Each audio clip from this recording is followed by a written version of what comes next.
கர்த்தருடைய பரிசுத்த நாமத்திற்கு மகிமை உண்டாவதாக. இந்த நாளிலும் எசேக்கியேல் தீர்க்க தரிசன சுவிசேஷ ஊழியத்தின் சார்பாக அன்பின் வாழ்த்துதலை தெரிவித்துக் கொள்கிறோம். பிரியமானவர்களே, இன்று நாம் ஒருவேளை நம்முடைய வாழ்க்கையில சில காரியங்கள் நடைபெறாமல் இருக்கலாம், சில காரியங்களிலே நாம் ஜெயம் பெறாமல் இருக்கலாம். ஸ்தோத்திரம். ஒருவேளை நீங்கள் அதை நினைத்து கவலைப்பட்டு கொண்டிருக்கலாம், வேதனைப்பட்டு கொண்டிருக்கலாம். ஸ்தோத்திரம். ஒருவேளை நீங்கள் அப்படிப்பட்ட சூழ்நிலையில் இருக்கிறீங்களா? வேதம் சொல்லுகிறது, சங்கீதம் 27ஆம் அதிகாரத்துல 14வது வசனம் சொல்லுகிறது.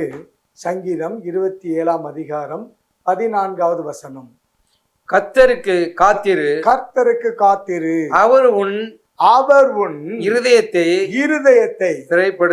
சிறைப்படுத்துவார். ஆமென். திடமனதாய் இருந்து கர்த்தருக்கு காத்திரு. வேதம் பாருங்க, தெளிவாய் சொல்லுகிறது. நம்ம கண்களை மூடி நாம ஜெபித்து ஆண்டுடைய வேத வசனத்தை நாம் தியானிப்போம். ஹல்லேலூயா. என் நேசர் நீதானையா, நேசிக்கிறேன் உம்மைதானையா. என் நேசர் நீதானையா, நேசிக்கிறேன் உம்மைதானையா. எனது ஆன்மா உம்மை நினைத்து என்னாலும் ஏங்குதையா. எனது ஆன்மா உம்மை நினைத்து என்னாலும் ஏங்குதையா. படுக்கையிலும் உம்மை நினைக்கின்றேன், நடுராவிலும் தியானிக்கிறேன். இந்த படுக்கையிலும் உம்மை நினைக்கின்றேன், நடுராவிலும் தியானிக்கிறேன். என் நேசர் நீதானையா, நேசிக்கிறேன் உம்மைதானையா. ஆமாண்டவரே, நீர் எங்களுடைய நேசராய் இருக்கிறீங்கப்பா. எங்களுடைய ஆத்மா ஒவ்வொரு நாளும் ஆண்டவரே உம்மை நோக்கி காத்து கொண்டிருக்கிறது. ஆண்டவரே, இரவெல்லாம் உங்களை நாங்கள் தியானித்து கொண்டிருக்கிறோம். ஆண்டவரே, உமக்கு ஸ்தோத்திரம். இந்த நாளிலும் உங்களுடைய வேத வசனத்தை நாங்கள் தியானிக்கிறோம். கர்த்தர் எங்களை மறைத்து நீர் வெளிப்படும். கேட்கிற அன்பு பிள்ளைகளுக்கு பிரயோஜனமாயிருக்கட்டும். இயேசுவின் நாமத்தில் பிதாவே, ஆமென். பிரியமானவர்களே, வேதம் சொல்லுகிறது, கர்த்தருக்கு காத்திருங்கள். கர்த்தருக்கு நாம் காத்திருக்க வேண்டும். எதற்காக என்று சொன்னால், ஒருவேளை நாம் ஒவ்வொரு நாளும் ஒவ்வொரு காரியத்தை குறித்து கலங்கி கொண்டிருக்கலாம். பிள்ளைகளுடைய காரியத்துல இது நடக்கலையே, கணவருடைய காரியத்துல இது நடக்கலையே, பிள்ளைங்களுக்கு நல்ல ஒரு வேலை கிடைக்கலையே, பிள்ளைங்களுக்கு ஒரு நல்ல வரன் கிடைக்கலையே என்று சொல்லி நீங்கள் தயங்கி கொண்டு, திகைத்து கொண்டு, பயந்து கொண்டு இருக்கலாம். உங்களை பார்த்து ஆண்டவர் சொல்லுகிறார், காத்திருங்கள்.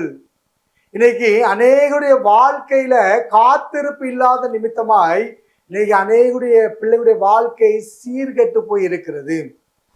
நம்ம இப்படி கூட சொல்லலாம். பிரியமானவர்களே, இன்னைக்கு நிறைய அந்த கொரோனா டைம்ல நிறைய திருமணம் நடந்தது. நிறைய திருமணம் கொரோனா டைமில் நடந்தது. இன்னைக்கு அதுல 95%, அதாவது 99% இன்னைக்கு திருமணமான நபர்கள் இன்னைக்கு பிரிந்து வாழுகிற ஒரு சூழ்நிலையை நாம் பார்க்கிறோம். ஏனென்று சொன்னால், நாம் காத்திருக்க முடியாதபடிக்கு எப்படியாவது இந்த திருமணத்தை விரைவாக, சீக்கிரமாக, அவசரமாக முடிக்கணும்னு சொல்லி நாங்கள் அநேகர் இந்த திருமண காரியங்களை முடித்திருக்கிறோம். நீங்கள் சிந்தித்து பாருங்கள். இந்த கொரோனா டைமில் நடந்த திருமணத்தெல்லாம் நினச்சி பாருங்க.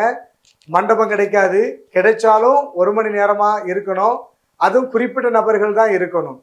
இப்படிப்பட்ட சூழ்நிலையில் இன்னைக்கு அநேக திருமணங்கள் நடைபெற்றது.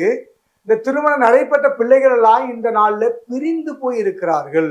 காரணம் என்ன என்று சொன்னால், நாம் காத்திருக்கல. அந்த காரியத்தை உடனே செஞ்சிடணும், கொரோனா டைமா இருக்கு, நம்ம உடனே செஞ்சிடணும் அப்படின்னு சொல்லி இன்னைக்கு அநேகர் செய்தது நிமித்தமாய் இன்னைக்கு நிறைய பிரிவினைகள், போராட்டங்கள், கலக்கங்கள். பிரியமானவர்களே, நீங்க இப்போ ஒருவேளை நீங்க அப்படிப்பட்ட காரியங்களை குறித்து நீங்கள் திகைத்து கொண்டிருக்கலாம், கலங்கி கொண்டிருக்கலாம். வேதம் தெளிவாய் சொல்லுகிறது, காத்திருங்கள்.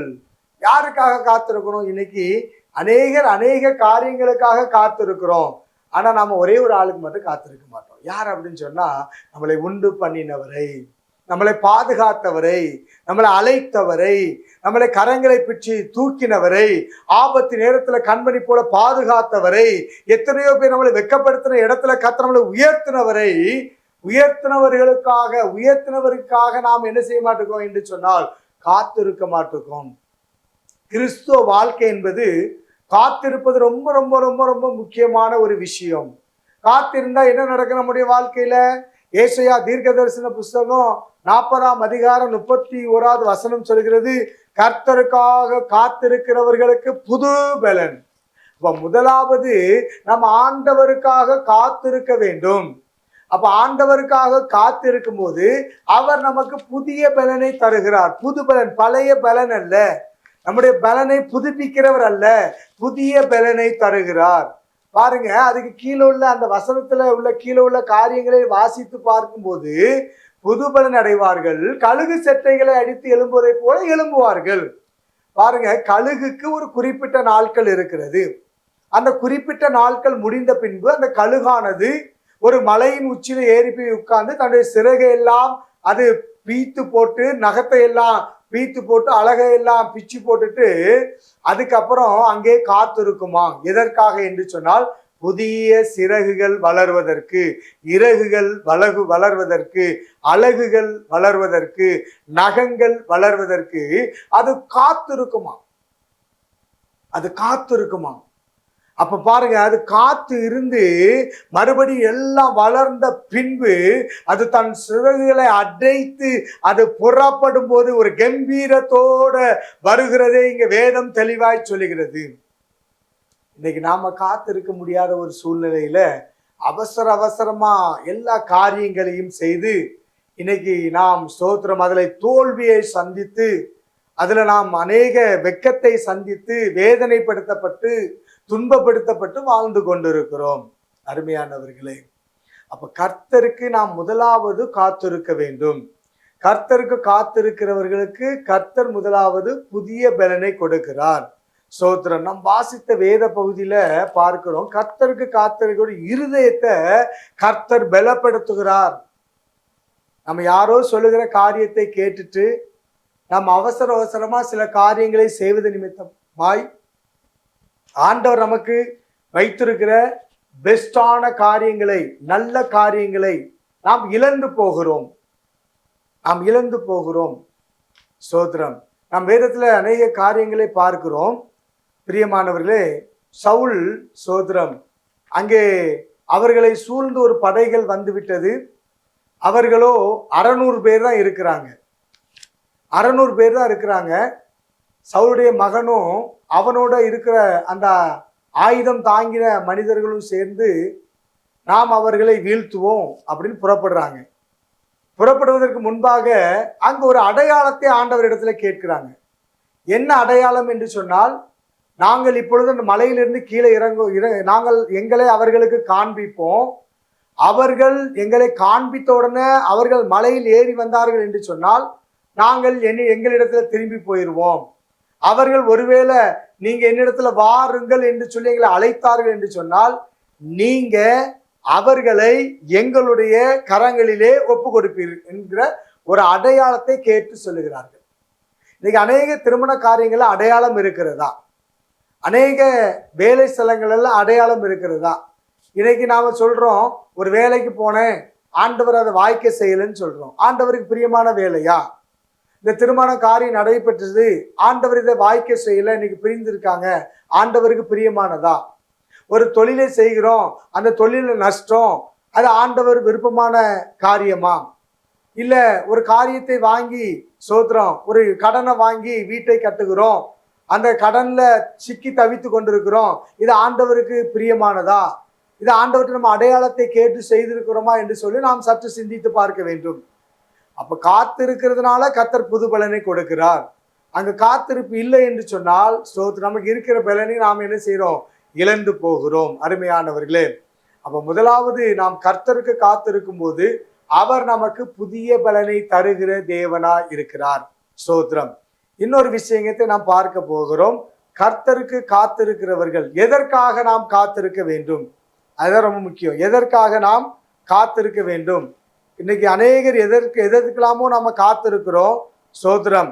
இன்னைக்கு நாம் கர்த்தருக்கு காத்திருக்கிறது நிமித்தமாய் கர்த்தர் நம்முடைய வாழ்க்கையில என்னென்ன காரியங்களை செய்ய போகிறார் என்பதை குறித்து நாம் இன்று பார்க்க போகிறோம். முதலாவது காரியம், யூதா புஸ்தகத்துல 1ஆம் அதிகாரம் 21வது வசனத்தை நாம் வாசிப்போம். தேவனுடைய அன்பிலே உங்களை காத்துக்கொண்டு நித்திய ஜீவனுக்கு ஏதுவாக நம்முடைய கர்த்தராகிய இயேசு கிறிஸ்துவினுடைய இரக்கத்தை பெற காத்திருங்கள். ஆமென். அல்லேலூயா. முதலாவது எதற்காக நாம் காத்திருக்க வேண்டும்?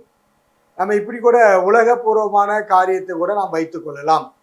ஒரு நிறுவனத்துக்கு வேலைக்கு போகிறோம் என்று சொன்னால் முதலாவது யாரிடத்துல நாம் இரக்கத்தை பெற வேண்டும் என்று சொன்னால் அந்த உரிமையாளர் இடத்துல நாம் இரக்கத்தை பெற வேண்டும். அவரிடத்துல இரக்கத்தை பெற்றாதான் சகலத்தை நாம் பெற்றுக்கொள்ள முடியும்.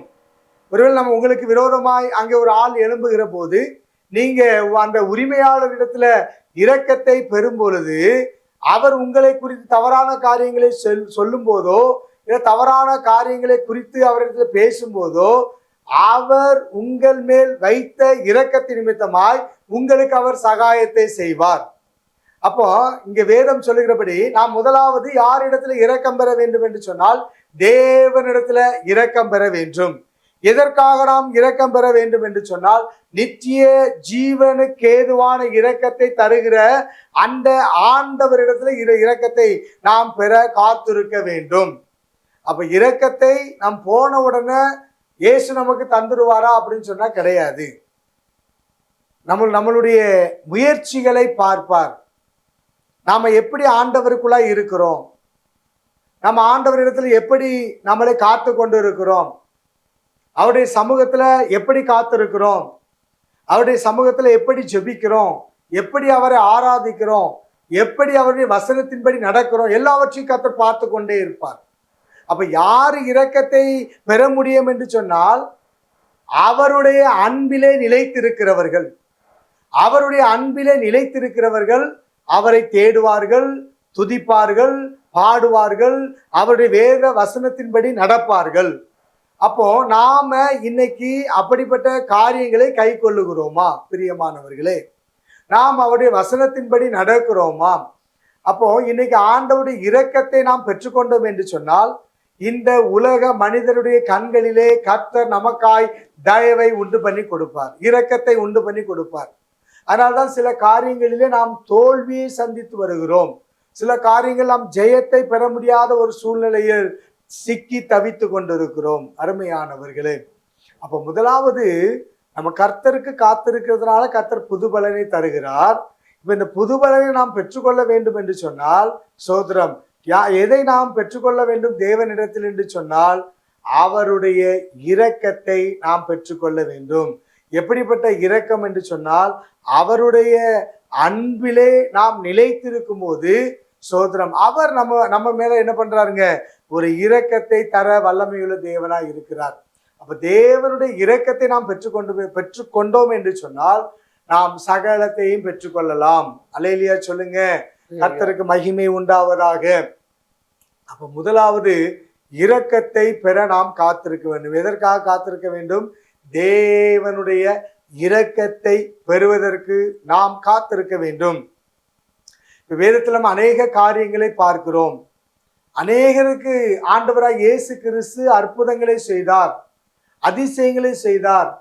அதுவரைக்கும் அவர்கள் எங்கே இருந்தார்கள் என்று சொல்லி பார்ப்போம் என்று சொன்னால் குஷ்டரோகி அவன் எங்க இருந்தானோ அதே இடத்துல இருந்தான்.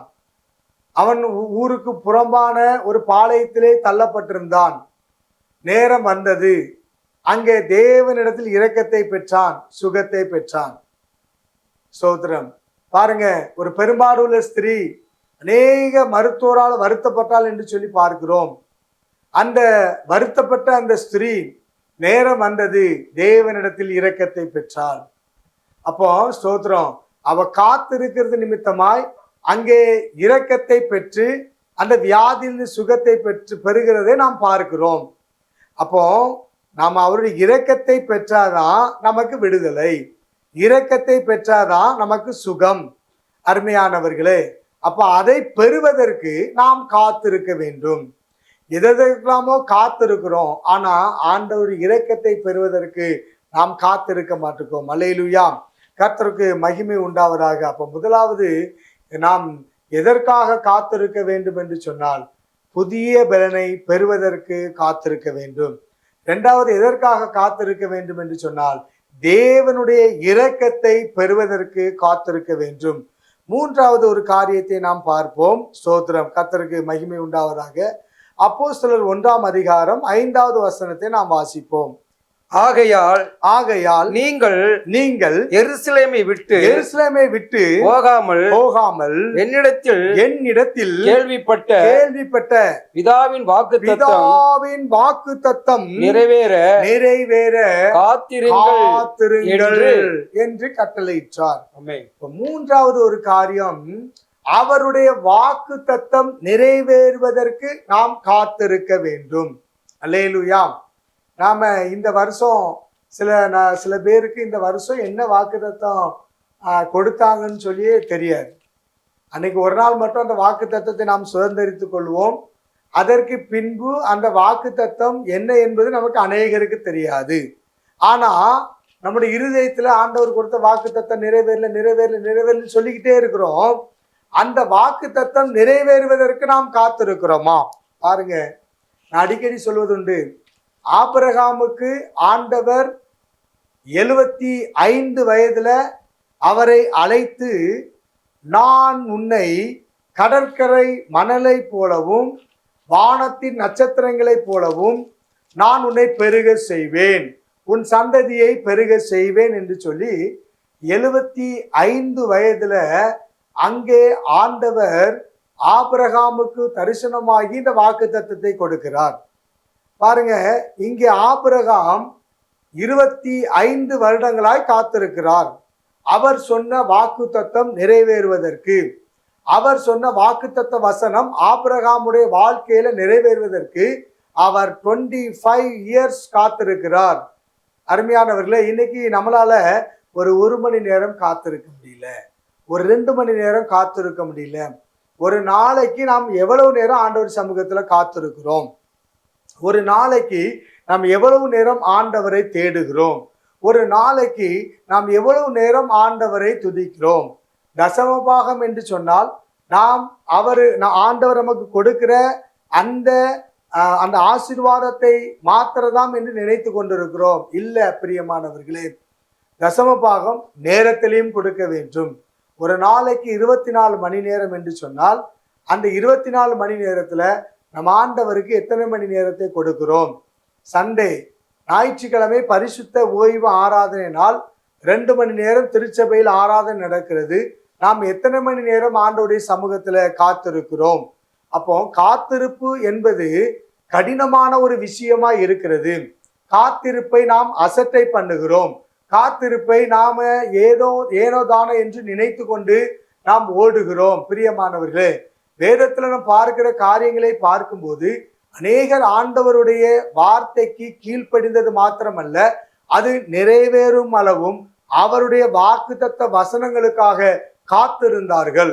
காத்திருந்தது நிமித்தமாய் கர்த்தர் அங்கே ஒவ்வொருவரையும் ஆசீர்வதித்ததை நாம் பார்க்கிறோம். இப்ப மூன்றாவது காரியத்தை நாம் பார்க்கிறோம். எதற்காக காத்திருக்க வேண்டும் என்று சொன்னால், கர்த்தருடைய வாக்குத்தத்த வசனம் நம்முடைய வாழ்க்கையில நிறைவேற நாம் காத்திருக்க வேண்டும். அருமையானவர்களே, இந்த உலகபூர்வமான எந்த காரியங்களை எடுத்தாலும் அது உடனே நம்முடைய வாழ்க்கையில நிறைவேறுமா என்று சொன்னால் இல்லை. அதற்காக நாம் பல ஆயிரங்களை செலவு செய்யணும், பல நாட்கள் காத்திருக்க வேண்டும். அருமையானவர்களே, அதே போலதான் ஆண்டவர் நம்மளை காத்திருக்க சொல்லுகிறார். எதற்காக என்று சொன்னால் நிறைவேறுவதற்கு, பெறுவதற்கு நம்மளை காத்திருக்க சொல்லுகிறார்.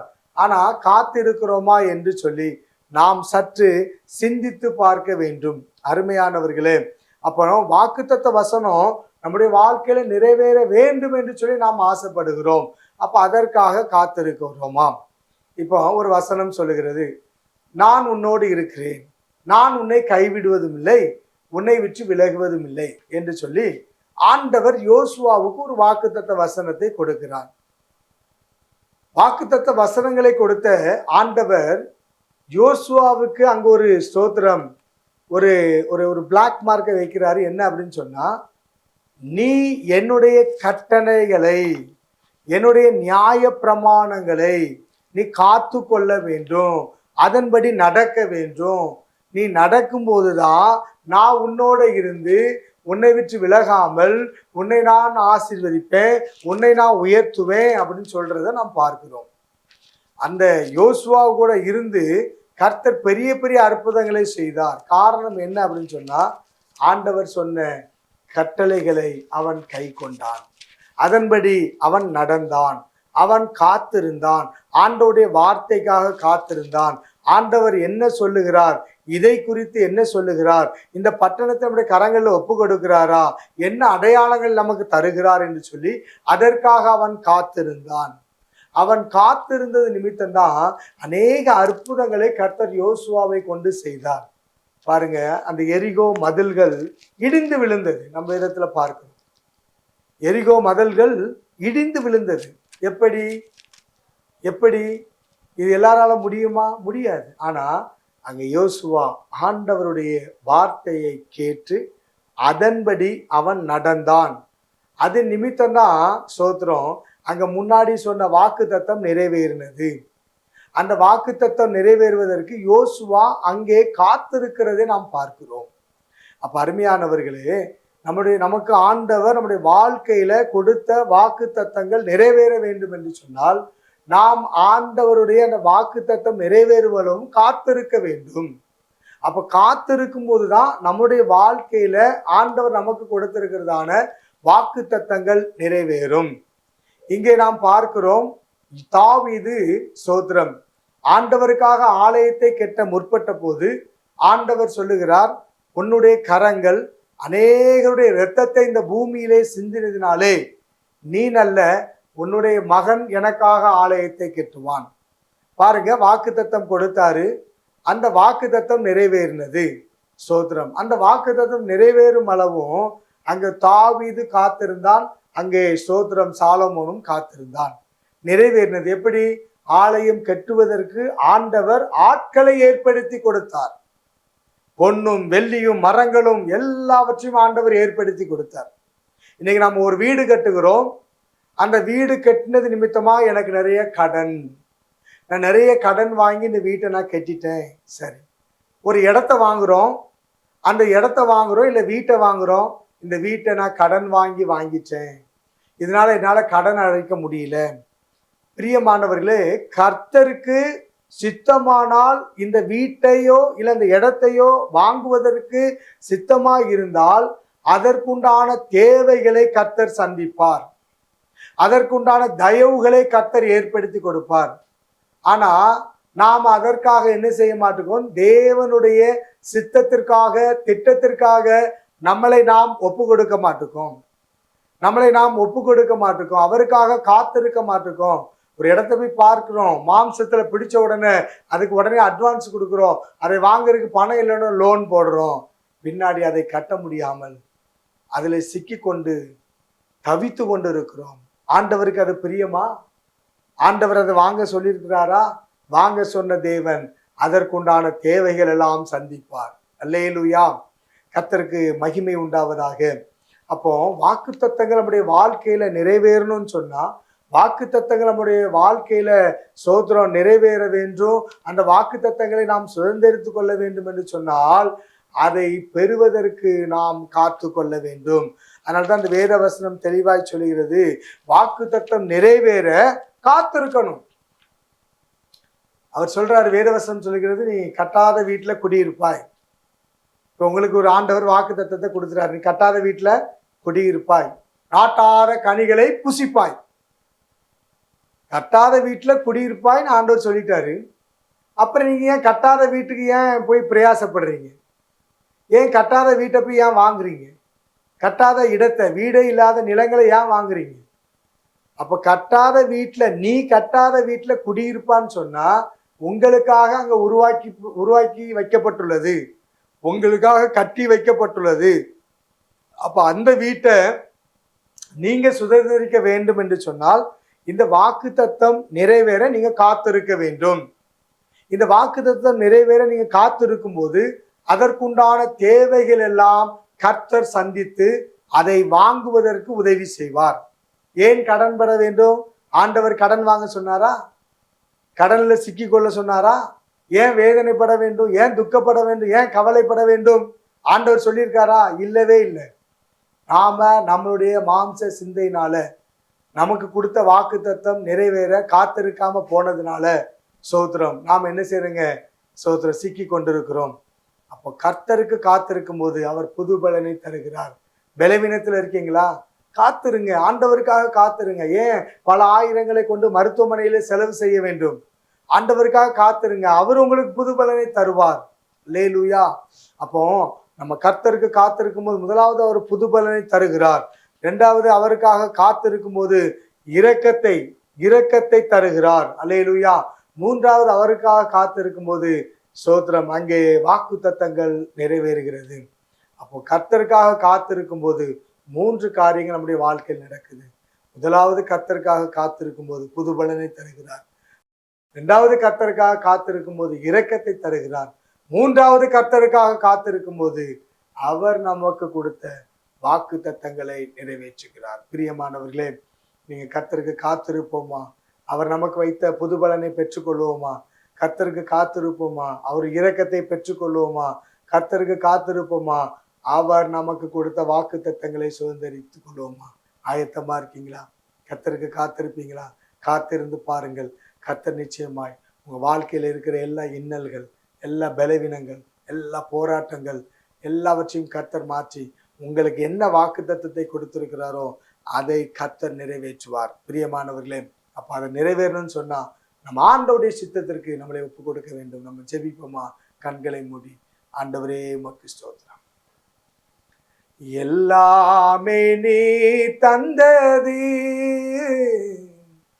எல்லாமே நீ தந்தது, என் வாழ்விலே என் இயேசுவே எல்லாமே நீ தந்தது,